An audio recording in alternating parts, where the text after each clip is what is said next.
Beaucoup d'années, on se connaît. Et l'impression qu'il m'avait donnée, depuis que j'étais assis, lui en tant que formateur, en train de m'enseigner, si vous pouvez me dire n'importe quoi sur lui, je n'accepterai pas. Parce que je connais son sérieux au travail du Seigneur. Alors c'est pour cela que le Seigneur nous a donné son nom pour qu'il soit l'orateur de ces camps. Et nous avons vu, senti et écouté le sérieux qu'il a donné au travail que nous lui avons donné. Et nous bénissons vraiment le Seigneur pour ça.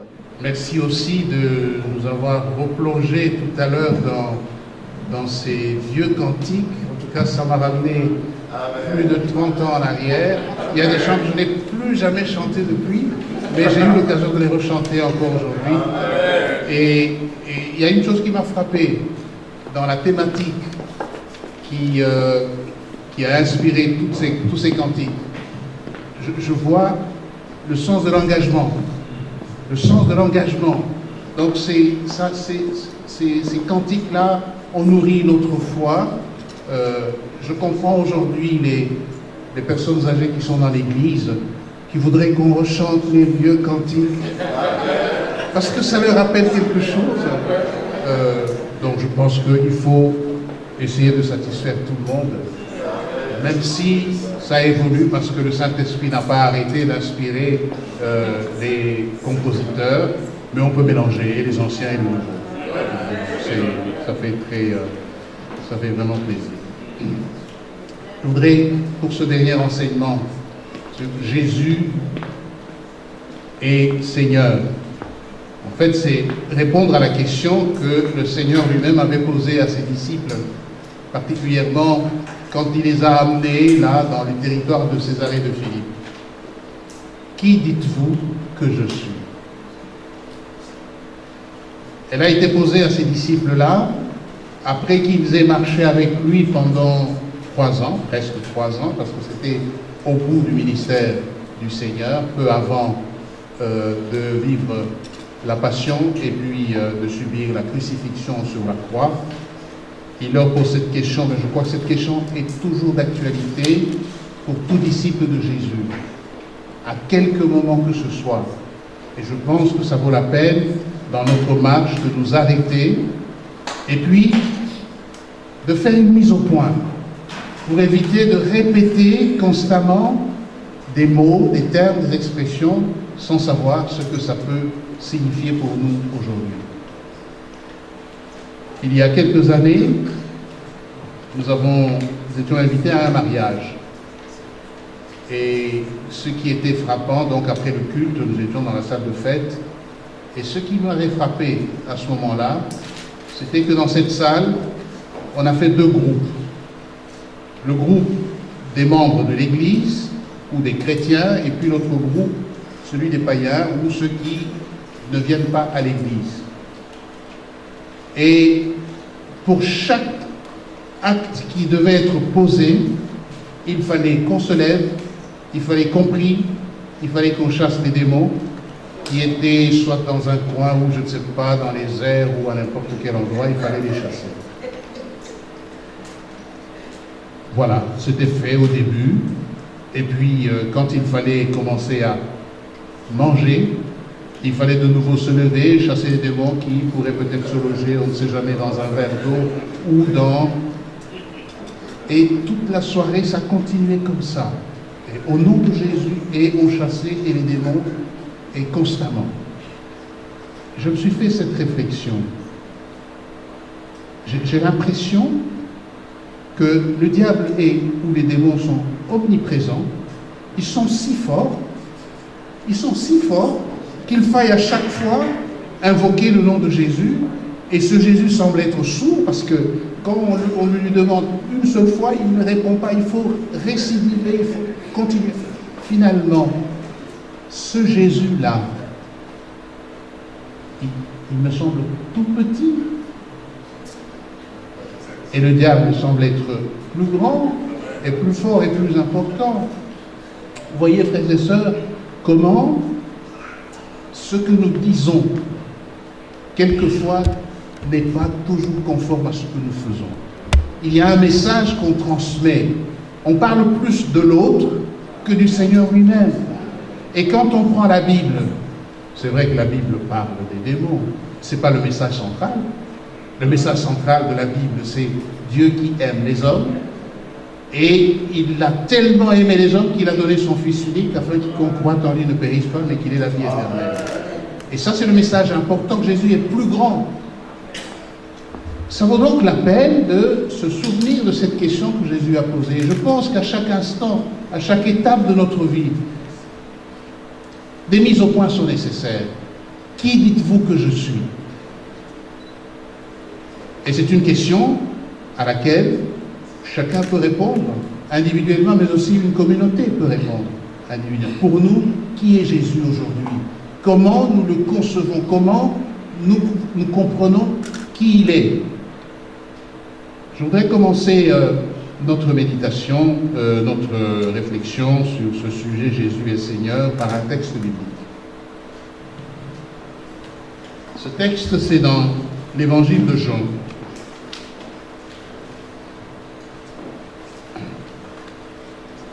Jean, chapitre 20,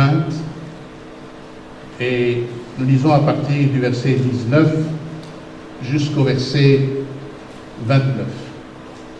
Jean 20, 19 à 29. Le soir de ce jour-là, qui était le premier de la semaine, alors que les portes de l'endroit où se trouvaient les disciples étaient fermées, par crainte des Juifs, Jésus vint. Debout au milieu d'eux, il leur dit que la paix soit avec vous. Quand il eut dit cela, il leur montra ses mains et son côté. Les disciples se réjouirent de voir le Seigneur. Jésus leur dit à nouveau que la paix soit avec vous. Comme le Père m'a envoyé, moi aussi je vous envoie. Après avoir dit cela, il souffla sur eux et leur dit, recevez l'Esprit Saint. À qui vous pardonnerez les péchés, ceux-ci sont pardonnés. À qui vous les retiendrez, ils sont retenus. Thomas, celui qu'on appelle le jumeau, l'un des 12, n'était pas avec eux lorsque Jésus vint. Les autres disciples qui lui dirent donc, nous avons vu le Seigneur. Mais lui leur dit, si je ne vois pas dans ses mains la marque des clous, si je ne mets pas mon doigt dans la marque, si je ne mets pas mon doigt dans son côté, je ne le croirai jamais. 8 jours après, ses disciples étaient de nouveau dans la maison, et Thomas avec eux. Jésus vint, alors que les portes étaient fermées. Debout au milieu d'eux, il leur dit que la paix soit avec vous. Puis il dit à Thomas, avance ici ton doigt, regarde mes mains, avance ta main et mets-la dans mon côté. Ne sois pas un incroyant, deviens un croyant, un homme de foi, pardon. Thomas lui répondit, mon Seigneur, mon Dieu. Jésus lui dit, parce que tu m'as vu, tu es convaincu. Heureux ceux qui croient sans avoir vu.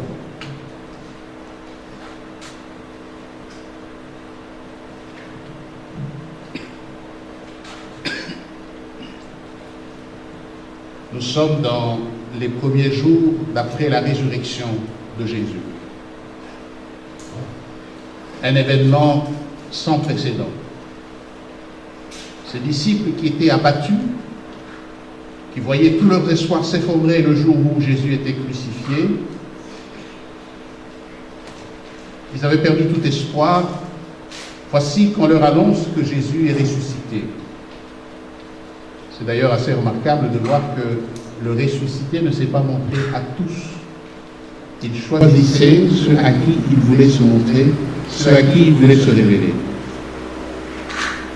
Il se fait que ce jour-là, alors que les apôtres étaient enfermés parce qu'ils avaient peur, les Juifs, vous lit le texte, le Seigneur leur a parlé. Et puis, il dit ce que nous venons d'entendre, mais Thomas n'était pas là. Vous savez, on a fait beaucoup de reproches à Thomas, en lui disant, voilà, un qui veut absolument avoir des preuves, il veut toucher, il veut croire. Je pense personnellement qu'il y a du vrai dans la démarche de Thomas. Pourquoi croirais-je? Tout simplement parce que les autres l'ont dit. Pourquoi croirais-je? Tout simplement. Il faut que ce soit quelque chose que je vis. Il faut que ce soit quelque chose qui me touche de près. Sinon, ça va être quelque chose d'extérieur. Ce qui est très frappant, c'est que Jésus savait tout ce qu'il avait dit et il connaissait aussi son doute de croire n'importe quelle parole qui lui avait été dite. Quand Jésus entre, le jour où Thomas est là, il lui dit, écoute, avance, mets ton doigt. Et Thomas, quand il voit, à ce moment-là, mon Seigneur et mon Dieu, il croit. Il croit qu'en face de lui, c'est le Seigneur. C'est Dieu. Jésus, le ressuscité, est Seigneur et Dieu. Une affirmation très forte. Qu'est-ce que ça veut dire, Seigneur? Le Seigneur, c'est le kurios en grec. Le Seigneur, c'est le détenteur de l'autorité et du pouvoir. Appliqué à Jésus, cela signifie qu'il est Dieu dans sa nature. On est en face de Dieu. Mais plus encore, de manière fonctionnelle, Jésus Seigneur, cela veut dire, ça évoque l'autorité de Jésus et aussi dans l'exercice. C'est une autorité performatrice. Quand il parle, quand il agit, les choses s'accomplissent, les choses se réalisent. Donc c'est une autorité souveraine dans son exercice, dans ce qu'il dit, dans ce qu'il fait. C'est important de pouvoir, si on comprend que c'est l'autorité suprême, c'est le pouvoir suprême, quand il parle, non seulement ce qu'il a dit va s'accomplir, mais de la part de nous qui l'entendons, qui écoutons, il mérite adoration. Il mérite consternation. Nous pouvons nous mettre à genoux devant lui. Nous pouvons véritablement l'adorer comme Seigneur parce qu'il est Dieu, il a tout pouvoir. Cela suppose qu'il s'assujettit toutes choses. Il n'y a rien qui échappe à son contrôle. Il n'y a rien qui échappe à sa souveraineté. Même si, comme nous le savons, il n'a pas encore déployé toute sa gloire et toute sa puissance. Il y a encore quelques êtres spirituels qui essayent d'échapper à son autorité. Mais ça ne veut rien dire. C'est parce qu'il le veut. C'est parce qu'il a donné un temps. Viendra un moment où il revient alors dans toute sa gloire, comme nous le lirons dans un des passages de Philippiens au chapitre 2, tout genou fléchira devant lui, de gré ou de force, parce que son autorité, sa puissance, son pouvoir va s'imposer. Il est le Seigneur.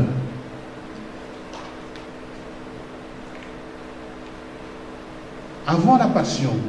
J'ai pris ce texte de Thomas après la Passion, après la résurrection, parce que souvenez-vous, nous avons parlé du péché comme une puissance tyrannique, dominatrice, de laquelle nous ne pouvons pas nous libérer. Mais nous avons parlé aussi du péché comme puissance qui conduit à la mort. Deux ennemis redoutables pour l'être humain. Le péché et la mort. Ce Jésus-Christ, Sauveur et Messie, est mort et il a vaincu la mort. Il a fait ce que personne d'autre n'a pu faire auparavant. Il est donc Seigneur et il mérite louange et adoration. Avant la Passion, Jésus paraît pourtant comme le Maître et le Seigneur. Le Maître dont dépendent les disciples.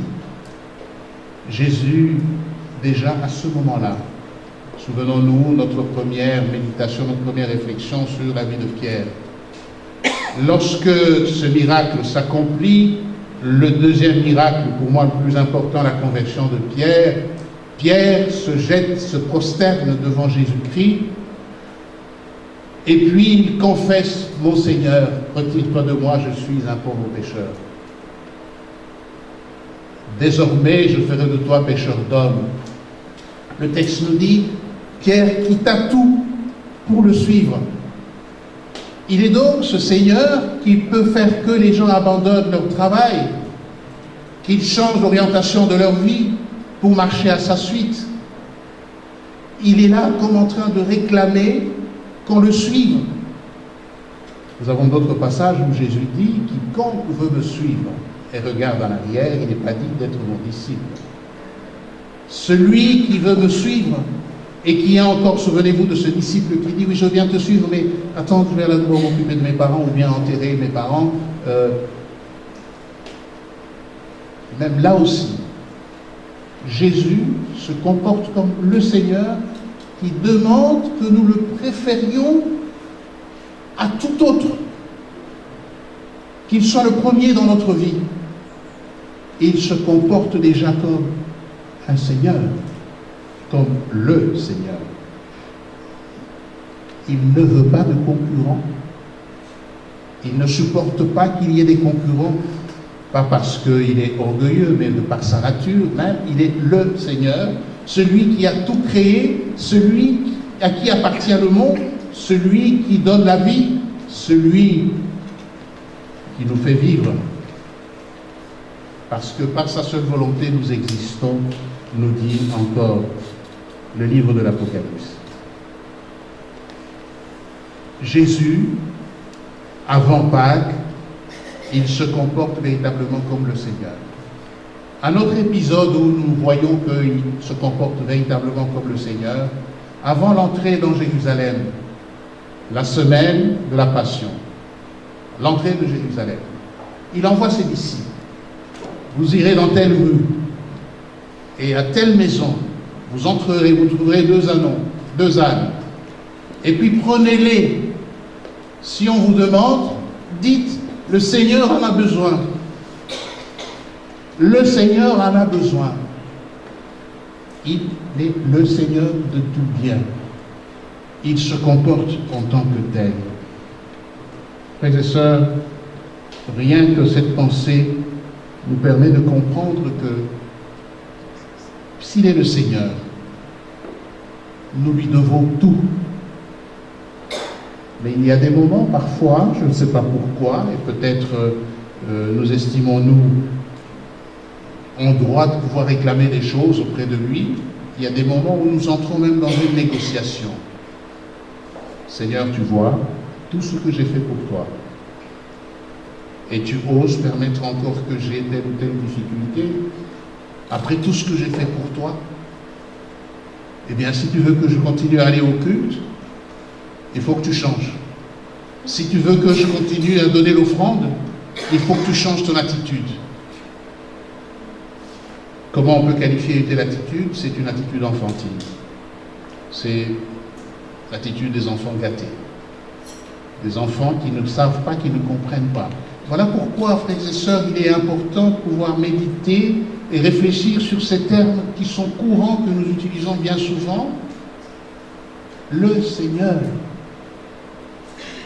Et parfois, derrière le mot Seigneur, nous mettons un copain. Parfois, derrière le mot Seigneur, nous mettons notre serviteur. Parfois, derrière le mot Seigneur, le distributeur automatique. Je n'ai qu'à appuyer, il n'a qu'à exécuter. Comme nous sommes à côté de l'essentiel. Voilà pourquoi notre réflexion et notre méditation est importante sur des termes si courants comme celui-là. On ne peut pas en même temps dire qu'il est Seigneur et continuer à négocier avec lui, le ramener à notre niveau, ou même plus bas que nous. Lui-même a dit un jour, pourquoi m'appelez-vous Seigneur, Seigneur, et ne faites-vous pas ce que je vous dis? Montrer qu'il est vraiment Seigneur de notre vie, c'est faire attention à ce qu'il dit, chercher à bien comprendre ce qu'il veut nous dire, et puis obéir quand c'est nécessaire, quand il le faut. Obéir puisqu'il a parlé. Le Christ d'avant Pâques, il est aussi celui qui, dans la discussion avec les Juifs, particulièrement les scribes et les pharisiens, qui doutent de lui. Il dit, mais avant qu'Abraham fût, je suis. C'est exactement le même terme que Dieu a utilisé dans Exode 3 quand il appelle Moïse et que Moïse lui demande, mais j'irai vers ton peuple et ils me demanderont, mais c'est qui t'a envoyé? Dis-leur, celui qui s'appelle Je suis m'a envoyé. Et Jésus s'attribue le nom de Dieu. Il se considère véritablement comme Dieu, contrairement à ce que certains théologiens ont pu dire. Oui, il a pris conscience qu'il était fils de Dieu, c'est tout en allant, il ne savait même pas, il ne connaissait pas son ministère. Il avait conscience, pleinement conscience de son ministère et de son rôle quand il est venu sur la terre. Et l'évangéliste Jean, d'abord, pendant la discussion avec les scribes et les pharisiens, Jésus va citer un passage du psaume, le psaume 110, le verset 1. Il dit, David a dit à son Seigneur, assis-toi. Mais de quel Seigneur parle-t-il? David est déjà mort. Mais Jésus s'identifie à ce passage du psaume 110, le verset 1. Le Seigneur, c'est celui qui a la domination universelle. C'est celui qui a le pouvoir, celui qui est le vainqueur, qui exerce désormais des pleins pouvoirs sur l'univers tout entier. Il est celui qui a reçu le nom qui est au-dessus de tout nom. Ça dit beaucoup de choses. Quel est le nom qui est au-dessus de tous les noms? C'est le nom de Dieu. Y a-t-il quelqu'un d'autre au-delà de Dieu? Mais Jésus est Dieu. Et en tant que tel, il mérite notre adoration. Il se fait l'équivalent de Dieu. Et la divinité de Jésus, elle est vraiment absolue, c'est fait unique. Et quand nous lisons l'évangile de Jean au premier chapitre, au commencement était la parole était avec Dieu, la parole était Dieu. Cette parole, c'est Jésus-Christ. Plus loin, dans le même chapitre, au verset 14, cette parole s'est faite chair. Jésus, c'est donc Dieu lui-même qui est venu au milieu de nous, qui a parlé notre langage, mais qui était Dieu et qui a pu supporter tout ce qu'il a pu, mais sans jamais un seul instant perdre sa nature de Dieu, mais obéissant à son Père jusqu'à la mort. Donc Jésus est le Kyrios, il est le Seigneur, celui qui a la victoire sur l'adversaire. Et le grand adversaire, c'est le diable, c'est Satan. Jésus a toute autorité sur Satan et toutes les puissances. Dans les évangiles avant Pâques, nous voyons Jésus chasser les démons, nous le voyons délivrer les gens, nous le voyons relever ceux qui étaient libérer plutôt ceux qui étaient sous l'emprise des puissances des ténèbres. Le titre de Jésus convient, du Seigneur convient à Dieu, et ce Dieu-là agit dans l'histoire et il conduit cette histoire vers un but qu'il s'est donné lui-même. Frères et sœurs, nous vivons des temps difficiles, des temps où on peut même douter de l'existence de Dieu, où même les chrétiens peuvent se demander, mais jusqu'à quand, Seigneur? Puisqu'il est le Seigneur, il sait ce qu'il fait, il a fixé lui-même un temps, et quand ce temps-là sera accompli, il fera ce qu'il veut, il dirige l'histoire vers un but. Il n'est pas surpris par tout ce qui arrive. C'est l'apôtre Pierre qui encourageait les frères qui passaient par des moments difficiles en leur disant « Oui, le Seigneur a promis qu'il reviendra. » Mais nous avons un petit problème, nous les humains. C'est que nous n'avons pas la même notion du temps avec Dieu. 1000 ans pour lui, c'est comme un jour. Quand Jésus dit « Je viens bientôt », pour lui, c'est comme si il a parlé le matin,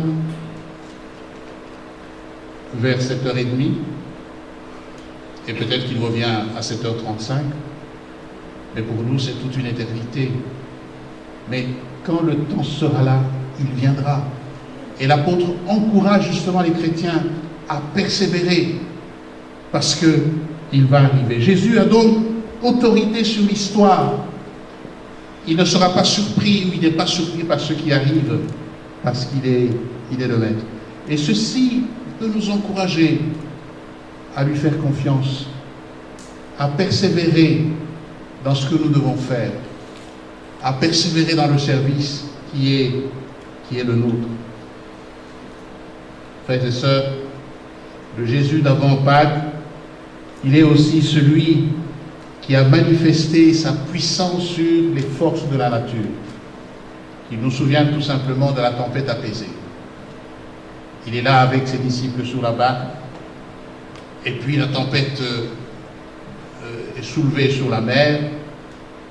Il s'est levé, il a dit « Tais-toi !» Et la tempête s'est tue sur ordre de la parole du Seigneur, qui est donc celui-ci qui commande même aux forces de la nature et qui se fait obéir, on dit, mais d'ici. Non, Jésus est véritablement le Seigneur, et comme je le disais, ce titre convient véritablement à Dieu, à lui seul. C'est une manière de nous dire que Jésus est Seigneur et qu'il détient une autorité supérieure, une autorité souveraine. Frères et sœurs, ce Seigneur, il est aussi celui qui a l'autorité de pardonner. Dans l'épisode du paralytique que les amis ont amené dans cette maison en découvrant le toit, cet ami qu'ils ont fait descendre juste en face de Jésus, qu'est-ce que Jésus dit? Mon enfant, tes péchés te sont pardonnés. Il est celui qui a aussi le pouvoir et l'autorité d'accorder le pardon. Cela suppose qu'il peut aussi aujourd'hui nous accorder son pardon pour tous nos péchés. Jésus est aussi celui qui avait ressuscité les morts. Ici même, lors d'une méditation, on a parlé de la fille de Jairus. Voilà un exemple qui a montré aussi la manifestation de la puissance du Seigneur, Jésus-Christ, celui qui a autorité sur toute chose et qui peut donner la vie là où il y a la mort. Je voudrais maintenant peut-être relever deux choses, deux éléments d'après Pâques. Lorsque Jésus-Christ ressuscité est sur le point de partir, de retourner vers son Père, il est avec ses disciples, il est là sur le mont des Oliviers, et puis il leur dit ces paroles. Tout pouvoir m'a été donné dans le ciel et sur la terre. Tout pouvoir m'a été donné. Sans doute qu'il a reçu ce pouvoir de son Père. M'a été donné dans le ciel et sur la terre. Allez donc, faites de toutes les nations des disciples. Baptisez-les au nom du Père, du Fils et du Saint-Esprit. Enseignez-leur à observer tout ce que je vous ai prescrit. Et voici, je suis avec vous tous les jours jusqu'à la fin du monde. Le Seigneur, qui a tout pouvoir, avant de partir, il laisse une mission, il confie une mission à ses disciples. Vous allez maintenant, pas rester là où vous êtes, vous allez maintenant aller annoncer la bonne nouvelle. Tout ce que je vous ai prescrit, vous enseignez. Le temps de mon absence. Je vais partir, je reviendrai. Donc ce n'est pas des disciples qui sont restés oisifs à ne rien faire. Ils ont reçu un ordre. Et je pense que nous pouvons rendre grâce au Seigneur parce qu'il y a, depuis qu'il est parti, une chaîne de disciples qui, chacun à sa manière, a continué à obéir à cet ordre pour qu'un jour, nous aussi, nous puissions être au bénéfice de cette œuvre, de ce salut. Cela suppose, frères et sœurs, une certaine humilité de notre part pour que nous considérions que nous ne sommes pas Église tout seuls. Avant nous, il y a l'Église. L'Église ne s'arrête pas quand nous allons mourir. Après nous, il y aura l'Église, il y aura d'autres disciples du Seigneur qui vont continuer le travail jusqu'à ce que le Seigneur lui-même revienne. Et alors c'est lui qui mettra fin justement à ce travail. Mais nous sommes dans la période de l'absence du Maître, l'absence du Seigneur, jusqu'à ce qu'il vienne. Et une manière de vivre cette seigneurie du Christ, c'est d'obéir à ce commandement. C'est d'être les disciples qui annoncent l'Évangile. Les moyens de pouvoir le faire sont multiples. Il ne nous a pas dit comment, mais là il nous laisse responsables d'inventer, d'imaginer les moyens d'atteindre les nôtres, les gens de notre génération, pour leur annoncer cet Évangile. Je parlais de l'humilité quant à l'Église, mais aussi de la reconnaissance. Pour ceux qui nous ont précédés, pour le legs qu'ils nous ont donné, le legs spirituel, pour tous les livres que nous avons lus, pour toutes ces compositions, ces cantiques qui parlent à notre cœur, parce qu'ils ont été inspirés par le Seigneur, et eux, ils ont eu l'occasion de pouvoir obéir et de les mettre par écrit, et peut-être même en musique, et cela édifie notre foi. Pour tous ceux qui nous ont enseigné la parole de Dieu, pour le FIMES, le travail que fait le FIMES, la Ligue pour la lecture de la Bible, et tant d'autres encore organisations chrétiennes à l'œuvre du Seigneur. Nous avons donc le devoir de pouvoir bénir le Seigneur et peut-être soutenir ce genre de ministère, parce que c'est dans l'ordre normal de ceux qui considèrent que Jésus-Christ est le Seigneur. Non seulement le Seigneur de l'Église, et je pense que c'est important de rappeler qu'il est le Seigneur de l'univers tout entier, y compris l'Église. Pas seulement de l'Église, mais y compris l'Église. Après Pâques, dans le passage que nous venons de lire dans l'Évangile de Jean, Jésus leur dit que la paix soit avec vous. Ceux à qui vous pardonnerez les péchés, ils leur seront pardonnés, et ceux à qui vous les retiendrez, ils leur seront retenus. Nous avons cette mission aussi d'annoncer le pardon de Dieu et la grâce de Dieu à tout homme et à toute femme. Mais il ne nous abandonne pas tout seul, le Seigneur. Aux disciples qui étaient témoins de la résurrection, il dit « Allez attendre à Jérusalem, je vous enverrai le Saint-Esprit que le Père avait promis quand il viendra. Vous recevrez une puissance et vous serez mes témoins. À Jérusalem, en Judée, en Samarie, jusqu'aux extrémités de la terre. Encore une fois, comme je le disais ce matin, le Seigneur nous connaît et il sait que nous ne pouvons rien faire sans l'aide de son Esprit. Et l'Esprit nous est donné justement pour nous conduire pendant cette période où il nous donne la possibilité de vivre, jusqu'à ce qu'il vienne. Et nous avons un passage extraordinaire dans l'Épître aux Philippiens. C'est peut-être le moment pour moi de lire ce passage-là maintenant. Philippiens chapitre 2.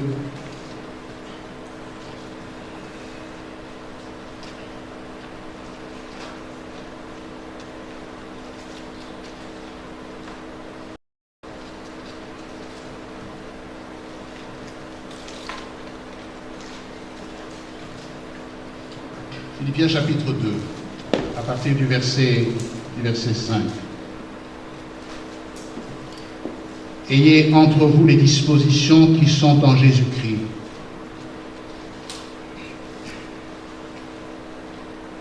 Lui qui était vraiment divin, il ne s'est pas prévalu d'un rang d'égalité avec Dieu, mais il s'est vidé de lui-même en se faisant vraiment esclave, en devenant semblable aux humains.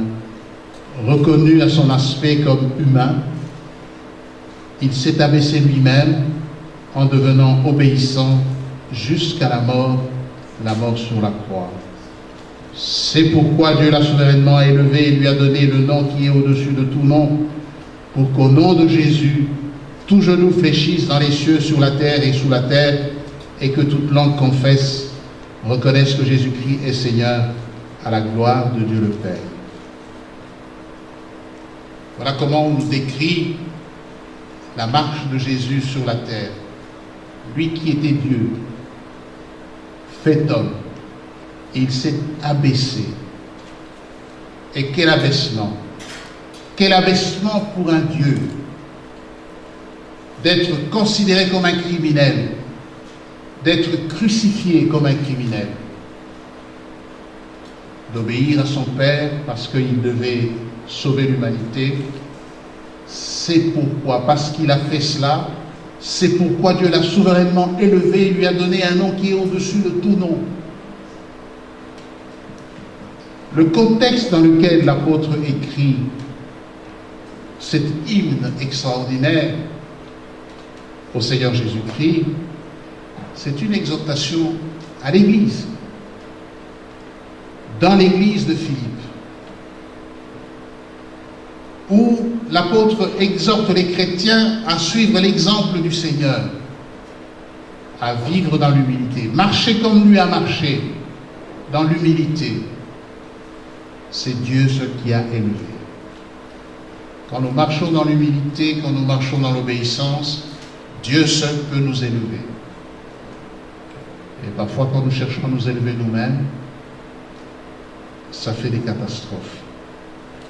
Dans la vie communautaire, et je pense que vous l'aurez remarqué dans ce que j'ai partagé avec vous, je parle à la fois de ce qui est personnel, mais aussi de ce qui est communautaire. Notre foi, nous ne la vivons pas tous seuls. Dieu nous a donné des compagnons et des compagnes de route avec lesquels nous cheminons ensemble ce travail. Tout ce qui nous est demandé n'est pas à faire tout seul, nous sommes avec les autres. Nous avons donc une responsabilité quant à la vie communautaire, quant à la vie de l'Église. Mais pour que cela fonctionne, et pour que la volonté de notre Seigneur puisse s'incarner dans ce que nous faisons, nous avons besoin de marcher comme le Seigneur lui-même a marché. Alors, frères et sœurs, nous sommes donc dans un temps d'attente, l'attente du retour du Seigneur. Et ce moment d'attente est un moment de service. Nous sommes là pour servir le Seigneur. Mais dans ce service, il y a des éléments qui peuvent nous empêcher d'accomplir ce service. Dans le passage que nous venons de lire, l'apôtre invite les chrétiens à avoir les sentiments qui étaient en Christ. Et plus loin, il parlera de l'humilité, de considérer les autres comme supérieurs à nous. Et l'antidote de cela, c'est l'orgueil. L'orgueil, c'est quelque chose qui peut détruire une personne et qui peut détruire même la vie d'une communauté. La peur des événements qui peuvent se présenter devant nous, la peur de l'inconnu, ça peut fragiliser notre vision des choses et notre marche. La désobéissance, autant d'obstacles qui peuvent nous empêcher que le Seigneur accomplisse par nous et en nous ses desseins et sa volonté. Le Seigneur, nous avons besoin d'être délivrés par le Seigneur de cela et de toute la liste des péchés que nous avons évoqués, notamment dans le livre de Galates, au chapitre 5, à partir du verset 16 et suivant. Nous avons besoin. J'aimerais, au moment où je veux conclure, dire une chose, en lien avec ce que j'ai raconté, avec ce que nous avons vu le premier jour avec Pierre.